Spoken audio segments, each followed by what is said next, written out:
உங்கள் ஃபோன் பழைய லுக்கில் இருக்கா? உங்கள் ஃப்ரெண்டோட வெளில போகும்போது குரூப் ஷேப்பில் எடுக்க முடியலன்னு ஃபீல் பண்ணுறீங்களா? உங்கள் ஃபோன் மழையில் நினைது கீழே விழுதுன்னு ஃபீல் பண்ணுறீங்களா?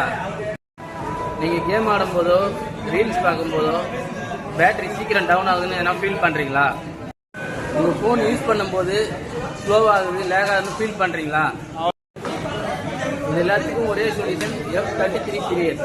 நியர்பை ஷோரூமில் போயிட்டு ரீபுக் பண்ணுங்கள், சேல் பண்ணிக்கலாம். உங்கள் ஃபோன் பழைய லுக்கில் இருக்கா? உங்கள் ஃப்ரெண்டோட வெளில போகும்போது குரூப் ஷேப்பில் எடுக்க முடியலன்னு ஃபீல் பண்ணுறீங்களா? உங்கள் ஃபோன் மழையில் நினைது கீழே விழுதுன்னு ஃபீல் பண்ணுறீங்களா? நீங்கள் கேம் ஆடும்போதோ ரீல்ஸ் பார்க்கும்போதோ பேட்டரி சீக்கிரம் டவுன் ஆகுதுன்னு எதனா ஃபீல் பண்ணுறீங்களா? உங்கள் ஃபோன் யூஸ் பண்ணும்போது ஸ்லோவாகுது லேக் ஆகுதுன்னு ஃபீல் பண்ணுறீங்களா? இது எல்லாத்துக்கும் ஒரே சொல்யூஷன் F33 சீரியஸ். நியர்பை ஷோரூமில் போயிட்டு ரீபுக் பண்ணுங்கள், சேல் பண்ணிக்கலாம்.